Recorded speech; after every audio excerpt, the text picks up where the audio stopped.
Voilà, donc un petit travail à la pinule. Donc j'ai mis un bloc en T, en V je veux dire, pour pouvoir installer des pièces à percer au centre. Donc voilà, ce qui permet de pouvoir mettre n'importe quel diamètre, hein. Si par exemple on a plusieurs diamètres à faire, si on veut faire du 5, du 10, du 20, jusqu'à 30 par exemple, ça va passer, puisqu'on a l'étrier qui se met là derrière après, hein, on peut serrer. J'en ai même deux, ce qui fait que soit qu'on laisse dépasser la pièce, ou soit qu'on met les deux blocs l'un côté de l'autre pour laisser un espace entre les deux.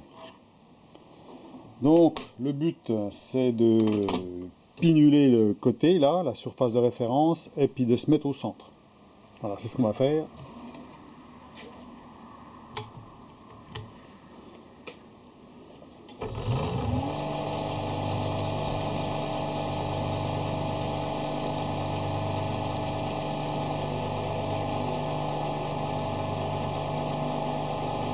Voilà, on est à 0.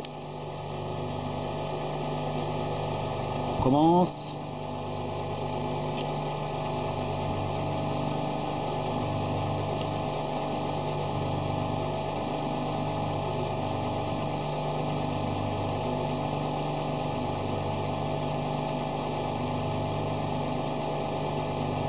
Voilà. 0. Donc là on est bon, on arrête. On remonte. Et maintenant, il n'y a plus qu'à compter les tours. Donc là, l'épaisseur de ça, ça fait... j'ai mesuré 30 et quelques. Là, il faut que j'avance de 19,2 plus 2. Donc, qui nous fait 21,2. Donc, je vais avancer. Un tour, 2, 6, 9, 12, 14, 12, 13, 14, 15, 16, 17, 18, 19, 20, 21. Voilà. 21,2. Donc 5, 10, 15, 20. Voilà. On revient en arrière pour être sûr. 5, 10, 15, 20. Voilà, normalement on bloque, on doit être au milieu. Si je me suis pas planté, donc là il n'y a pas besoin de se faire chier avec le rattrapage de jeu déjà, c'est déjà une bonne chose. On va mettre la pointe, voir si c'est bien centré, si je me suis pas planté.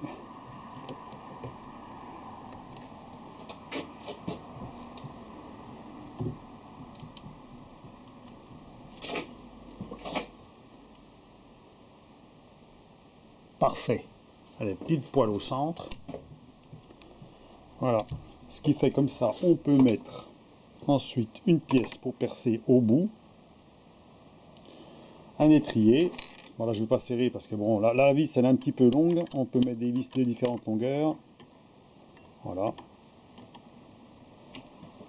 déplacer le chariot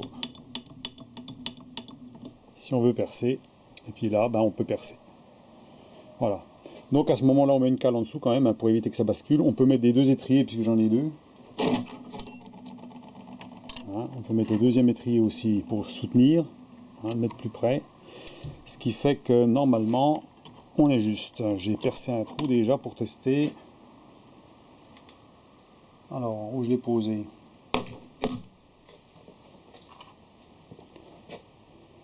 Voilà, le petit trou.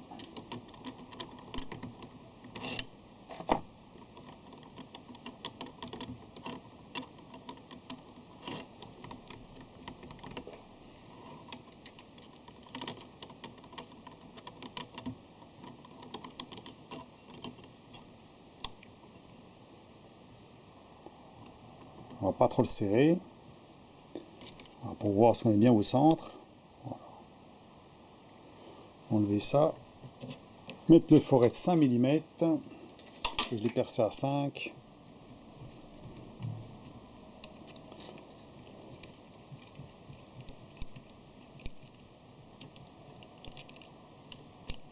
Oh, c'est chiant.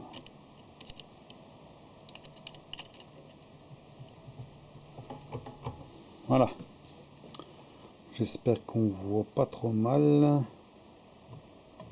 Oui, ça va. Donc, eh ben, là, il n'y a plus qu'à avancer et puis se mettre en face du trou, hein.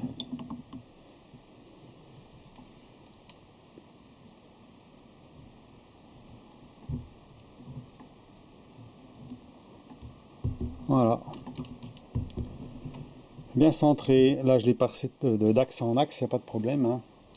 Donc, une fois que c'est réglé, ben après, vous n'avez plus qu'à mettre ce que vous voulez, hein, n'importe quel diamètre, tant qu'on ne dépasse pas la largeur de l'étrier là, pour percer différentes pièces, hein. Voilà, on peut passer à ça, à mettre plus gros, hein, voilà. On peut mettre même encore un petit peu plus. Après, j'ai guère plus gros, hein. En diamètre,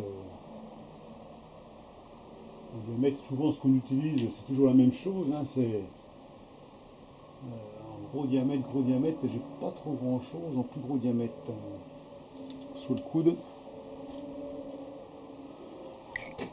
Le maximum, ça sera avec ce type de V. Maintenant, on pourrait mettre un plus gros V, ce serait pareil, hein. Ça veut dire un lien qui soit beaucoup plus gros pour le perçage. Là, on peut aller jusqu'à 42. Voilà, 41, 89 en largeur. Puis en hauteur,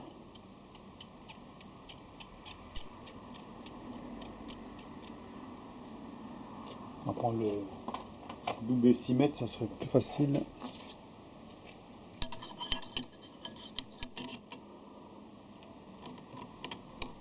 Voilà. En hauteur, on peut mettre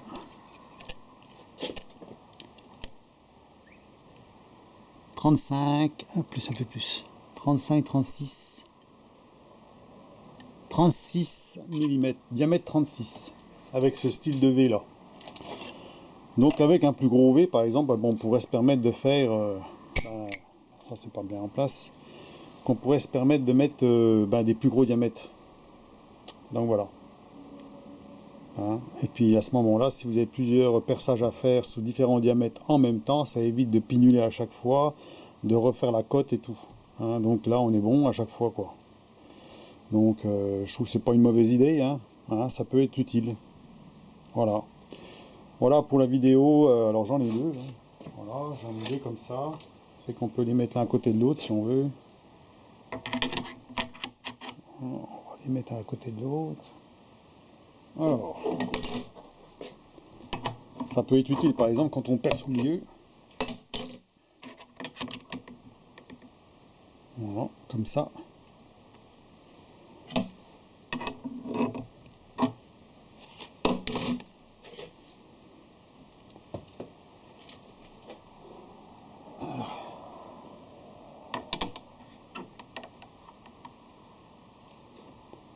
Voilà, je vais pas taper dessus. Hein. Normalement, il faut taper un peu dessus quand même. Hein.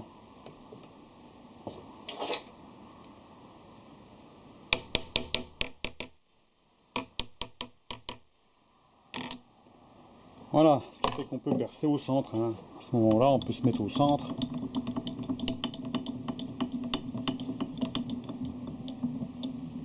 Voilà, comme ça traverse. Hein. On met les deux étriers, un de chaque côté, avec des vis un petit peu plus courtes parce que ça risque de gêner au perçage.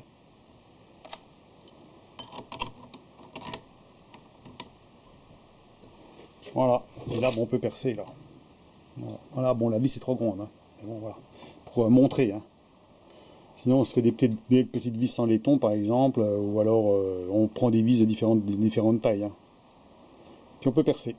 Voilà, on peut percer, traverser là sans problème. On peut faire sur le bout. Voilà une petite astuce pour ceux qui veulent percer différents diamètres sans être obligé de régler. Hein.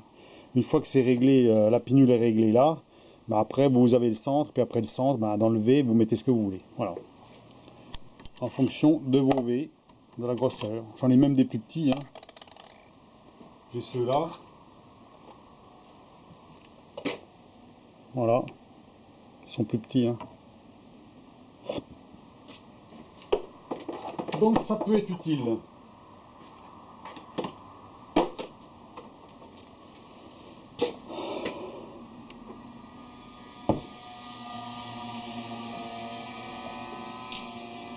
gonfler un mandrin.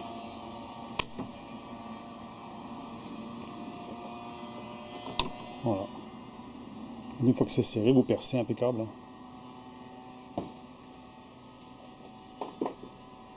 C'est vrai que c'est pas le genre de truc que j'utilise souvent, mais c'est vrai que ça peut être utile dans certains cas.